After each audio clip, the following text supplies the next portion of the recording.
Classic Restos is proudly brought to you by Shannons Insurance, National Parts Depot and Penrite Oil.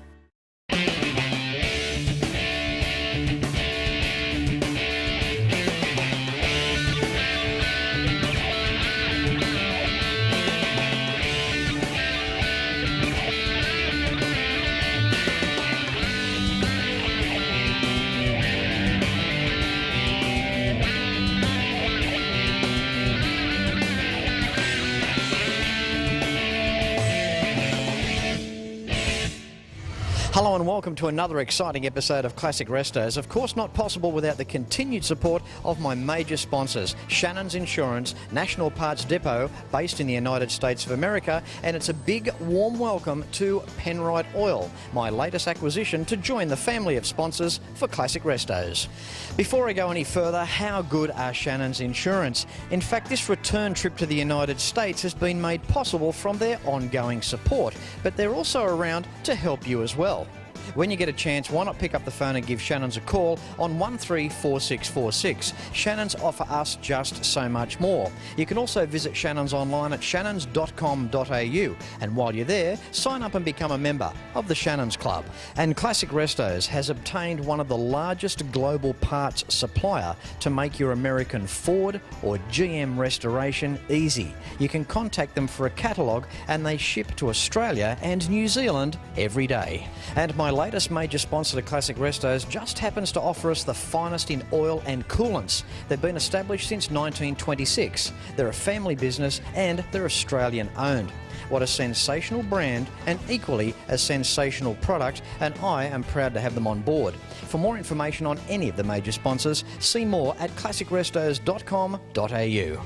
And on today's show, I return to the United States of America to bring you the Woodward Dream Cruise. But before I get there, I'd like to show you some things along the way. At the moment, I'm here in Los Angeles at the Petersen Automotive Museum, around about a 40-minute drive from LA Airport.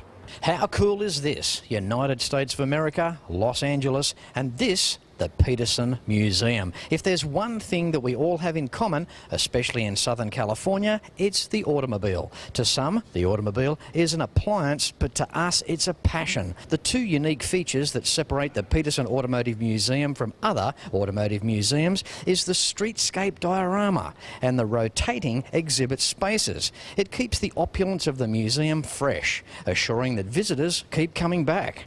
This multi-storey Mecca museum hosts a collection in 3,000 square feet. There are about 150 vehicles on display at any one time, with more in on-site storage, awaiting the chance to go on exhibition. The rotating exhibits can range from 100% Petersen vehicles to 90% on loan. Okay, with me now we have Chris Brown, the Marketing Director of the Petersen Museum. How are you, Chris? Great, Fletch. How are you doing? Great. Now, look, a lot of you might look at this guy and think, where do we know this guy from? Well, he was on the Rex to Riches TV show. Correct. I was on 2 seasons of Rex to Riches, about 16 episodes, and a lot of great muscle cars. Absolutely. Working there with Barry White there at Corona, Barry's Speed Shop. Must have been interesting times back then. Oh, absolutely. It was, it was a wild ride trying to find all the cars and then trying to find all the parts, coming up with a creative design, and then building something really interesting that we hope would sell for a lot of money. Not a stupid question, but you must be enjoying it. I mean, what a place to come to work each day. Yeah, in fact, one of the things I like the most about this is meeting interesting people like yourself that are into cars and hearing about everybody's passions. You know, the great thing about this collection is it's very eclectic, so there's something for everybody here. We have a lot of Hollywood and celebrity vehicles in the collection, from the Batmobile to Speed Racer. We've got cars that were owned by people like Elvis Presley, Rita Hayworth, Clark Gable, you name it. We've got a little bit of everything. Moving through the Petersen Museum, there's nothing like the ground pounders from the 60s. And here, first cab off the rank in 1967, Dodge hosting a 426 Hemi. Where did this come from, Chris? This car is called the WO23, and it's a very rare automobile. They were built specifically for super stock drag racing. There's no doubt about it. I mean, these cars back in their day, you could go out and go to the grocery store and come back before every other car in the street. Absolutely. You'd probably be out of gas by the time you did that, though. These were pretty thirsty, but it wasn't about miles per gallon. It was about quarter-mile elapsed times. This is a pretty rare car. They only built 55 of these, and they made them as bare bones as possible. There's no radio, there's no heater, there's not even any hubcaps on it. You're looking at the bare steelies. Absolutely. I mean, some of the darts too, they came in grey primer because the market was for drag races. They weren't for public sale to people on the street. Exactly. In fact, this car came in white. That was the color you got because they assumed you were going to put graphics on it, repaint it, make it your race car. 1957 Lincoln, Jane Mansfield's car. What an incredible vehicle. Yeah, isn't it an appropriate shade of pink for an actress like Jane Mansfield? And you know, it's a Lincoln Premier, so it's a fitting name for somebody in Hollywood. And the car comes with tons of luxuries. I mean, you look at the dash in this car, and not only is there a lot of chrome, but lots of cool little gadgets and levers and all this kind of crazy stuff. Even has air conditioning, which in the 1950s would have been pretty rare. Yeah. The fins on this car are huge and long. I mean, the fins are longer than most cars nowadays, so you know, it pretty much dwarfs anything else on the road. And you kind of got a Hyundai Sonata in each rear quarter panel. Absolutely. There's certainly enough material there for that. The seats are very cushy and comfortable, but they don't offer much lateral support. So if you do go around a corner, you better hold on, because you may not have a seatbelt in the car to begin with. So. I mean, obviously, this is the days before the high-density foam and the bolster in seats, and we're aware of that. But just the structure of the seats, the way they look, how padded they are, it's just amazing. Chris, looking around the front of the car, I mean, it's got a front bigger than Walmart. Absolutely. And if you look at that, you can see some of the Lincoln Futura concept car in the front of this, and that concept car went on to be the Batmobile. Speaking of vehicles that are unique, what do we got here, Chris? This is a 1953 Dodge Power Wagon, but you might notice that something looks a little odd. Mate, this has got more twist than Chubby Checker. Exactly. It's got a Willock swivel frame conversion. Willock was a company in Toronto, Canada. You know, a lot of logging around there, and the trucks would, in that cold air with a lot of weight in the back of them, trying to traverse those logs, they'd snap the frames or crack them. So they came up with the idea of, well, let's make the chassis swivel. So they would take a Dodge Power Wagon, cut the chassis in half, and they had a weld-in adapter that allowed the truck to swivel back and forth, and then there were chains to limit the amount of travel so they couldn't totally flip. And then once you got on a flat surface, there were two pins that you slid in, and it would lock it in place, so then you had a typical chassis. Okay, 1958 Ford Ranchero. Have a look at this. Almost like a luxury car turned into a ute. Absolutely. You know, you had all the style you could ever ask for in a car like this, or is it a truck? Yeah, exactly. And I'm led to believe, too, they were inspired by the Australian market, too, because we were the first to call them utes, obviously short for utility. Absolutely. In 1934, Ford introduced the ute body style to Australia, and somewhere along the line they decided, hey, you know, this might work in the United States. So in 1957, they brought a Ranchero to market, and they used the Ford two-door station wagon body as the basis for this vehicle. Well, I hope you're really enjoying today's show here at the Petersen Museum in Los Angeles. Of course, not possible without the continued support of Shannons Insurance, National Parts Depot and Penrite Oil. Back with more right after this. Welcome back. We're here at the Petersen Automotive Museum here in Los Angeles. Now, we're down in the vault. This is the high security part of the building. The average person on the street cannot get into here. Chris, we're just putting our big toe in the water down here. Tell us more. There's about 150 vehicles down here in the vault, and every one of them's got a great story. So there's way more than we could ever cover on this show, but you know, it's a really special part of the museum. We have about 300 vehicles in the collection, and we have more than that in the building at any one time because we always have vehicles on loan in our exhibits, and so we have the space down here to park the vehicles that are not on display upstairs. Now, Chris, before we start talking about this Rolls-Royce, Steve McQueen's Wasp down there. The Wasp was a really interesting car, though. It's a 1953 Hudson Wasp, and it was the car that Steve McQueen drove when he just wanted to be kind of under the radar. Yeah. So It's unrestored. It's the paint's a little faded. There's a couple of chips and dings here and there, but it's got so much personality, so much character. I've got to move on. What about the Hangover fans? Everyone loves the first Hangover movie. The Mercedes convertible. It's right here. Yeah, we have one of the 5 or so Mercedes convertibles that they use to make one car in the movie. That's something a lot of people don't really realize, is that when you see this beautiful car in the movie get destroyed by the end of the movie, they didn't just take one car to do that. They actually took a handful. Amazing. Talking of stars, President Eisenhower, the Chrysler stretch limo, again a convertible. What an outstanding car. Yeah, it's originally a 1952 Imperial Parade Phaeton. In 1956, Chrysler took it back and rebodied the car. But it served President Eisenhower. It's also served President Nixon, and some of the early astronauts have ridden in that car. This Rolls-Royce behind us now, I've never seen anything like this in my life. I mean, there's a lot of vehicles here that are hard to put words to. What is the story here? I mean, I've got to ask, how many of these were made and why, when? One. There's only one of these in existence, and the car has a really interesting history that we're still learning. In 1925, the car came out with a completely different body on it that was a little bit more pedestrian. More run-of-the-mill. At some point in time, a Maharaja had owned the car, and then it went through another owner who got bored with the body. Took it to Jonquière in Belgium, and they threw the body work away, and they built this beautiful shape that you see here behind me. And it's a stunning car. It's incredible and difficult to drive, believe it or not just because it's big. That's probably the easiest part. You have a rearview mirror about that big. You have no windows in the back of the car. You just have louvers to look out. So you kind of need a spotter if you're going to back up. Big, cumbersome car with a big 6-cylinder Rolls-Royce motor. So I think at some point in time, when it was just an old car, somebody kind of got tired of it. And we have photos of this car sitting in a wrecking yard in New Jersey, in the weeds with the paint peeling off of it. The car went on to be rescued by a guy named Max Obie, who painted it a very gaudy gold color, put it in the back of a semi, paraded around the country, called it the $100,000 Rolls-Royce sports car. For a while it disappeared. It ended up in a car showroom in Japan, and it was white at that time. I just can't believe its length and the height of this thing. I mean, it's just amazing.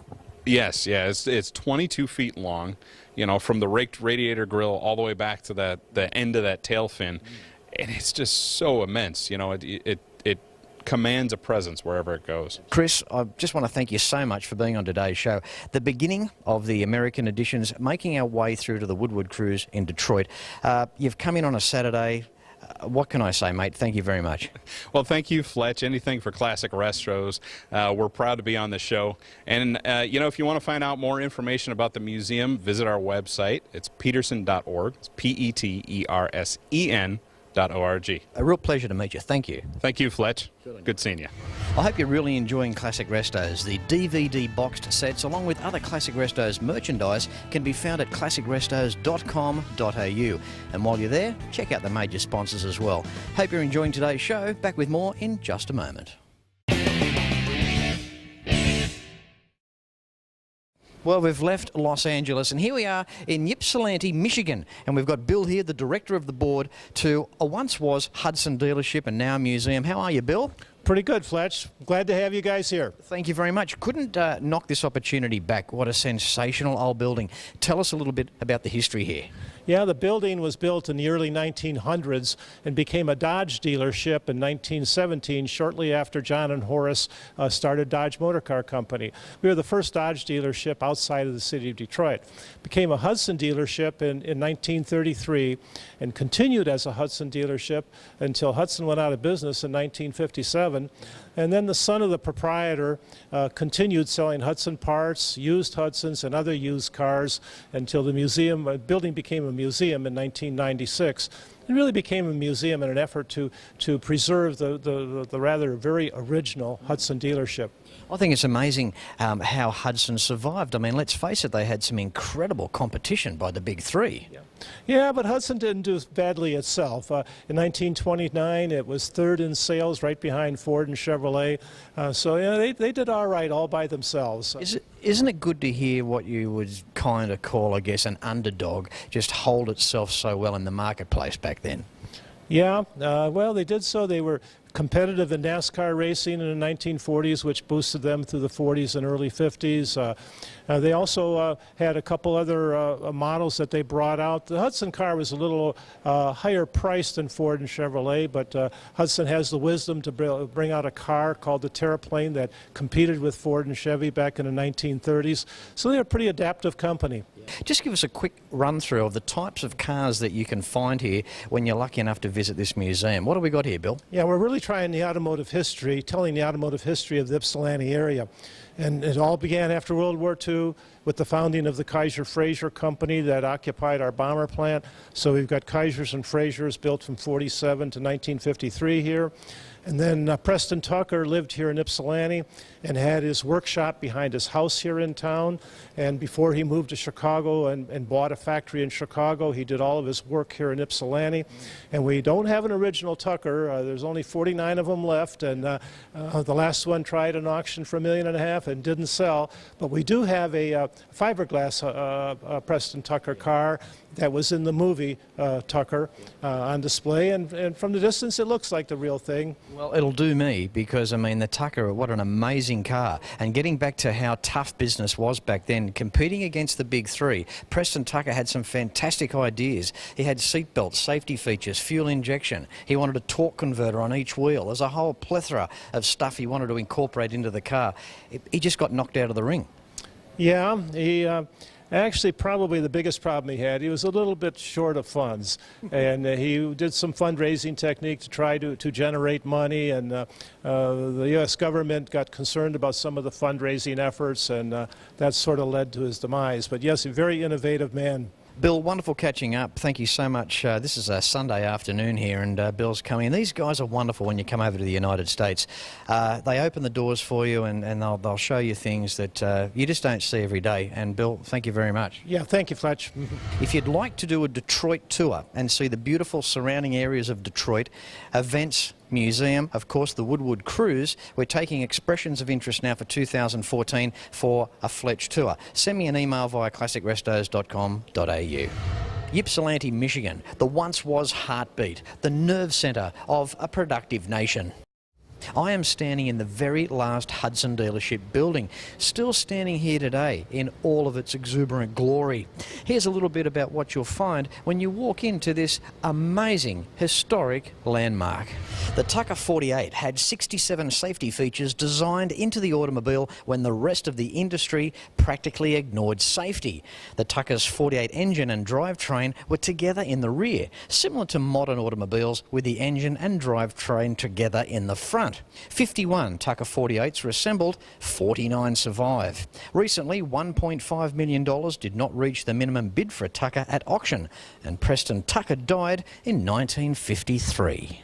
The Hudson Motor Car Company started production in Detroit in 1909. Hudson was the third in production behind Ford and Chevrolet in 1929.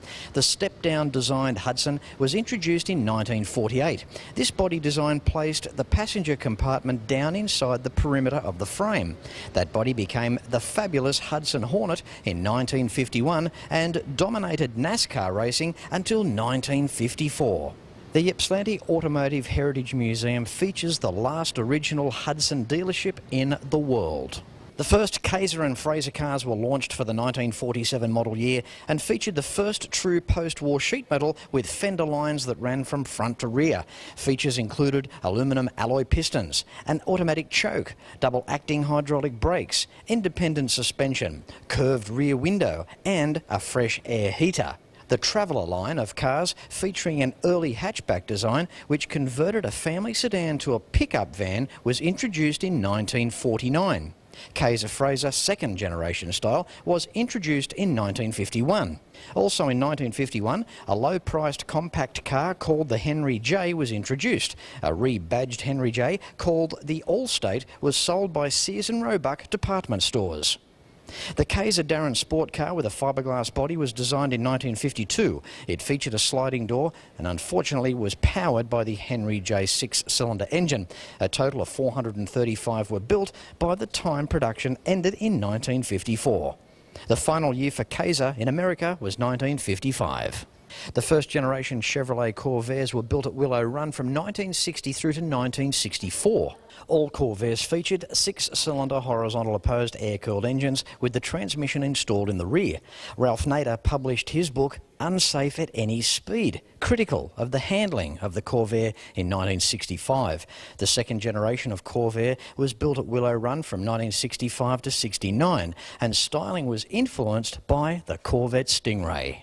And of course, General Motors also built some wonderful automatic transmissions. The GM powertrain ended the manufacture of hydromatic transmissions and closed in 2010. With me now, Toby Diamond from Penrod Oil. Toby, welcome on board with Classic Restos. Oh, it's great to be here, Fletch, and we're very proud to be associated with Classic Restos this year. Thank you very much. Toby, tell us a bit about the history. People out there, it's interesting stuff. Where did it all begin with you guys? It began in 1926, which is 87 years ago now. It started off in a small shed in St Kilda in Melbourne by a gentleman named Les Meekholes. He was 16 years old, a true innovator. He was inspired by the great John Rockefeller back in the early 20th century, and he went out and started an oil company. Started there, he was servicing all the local communities, a lot of farms in the area in Melbourne back in those days, and he grew and grew. And my father purchased the business in 1979. So Les predominantly focused in Melbourne and Sydney and probably Adelaide. My dad then took it to the next level, 35 years ago. My dad was a true innovator. He migrated to Australia in 1959. He had 9 children. My dad was a true innovator in the oil industry. His background was an engineer at Vauxhall in the UK. He then came to Australia with BP and went from there to Lubrizol. He met Les Meekholes, who was a great friend. Les unfortunately had cancer. He had no family to pass him on. My dad purchased the business from there. And to think that Les started in his home kitchen way back then. Yeah, it's just truly amazing, but it just shows you those who take risks and go out and try new things. He did that, and my dad did similar things. He brought in new oils, which a lot of people just thought he was absolutely crazy, and the legend of HBR was born. And what Dad did was actually blend oils for the Australian conditions. So a lot of the oils were made in America or in Europe, and Dad actually took the risk and blended oils for the Australian conditions and brought out new grades, which a lot of people have now replicated now, which is quite ironic. But Dad was a true innovator, so my job now is to replicate what he's done. And in our business, we have 6 family members working for us, and we're all, we own the business and we manage the business, so we're very proud of what we're doing. For more information on the major sponsor, you know who these people are, visit their link via my website, classicrestos.com.au. Well, I hope you've really enjoyed today's episode of Classic Restos, featuring the Petersen Museum in Los Angeles and the Hudson Museum in Michigan. Now, keep in mind, classicrestos.com.au is the website that you need for the DVD boxed sets of the show, along with other Classic Restos merchandise as well. As I say at the end of every episode of Classic Restos, until next week, please ride and drive safe. I'm Fletch, and I thank you very much for watching. Don't forget to like Classic Restos on Facebook. Facebook.com/Classic Restos TV. And episodes can be seen at shannons.com.au.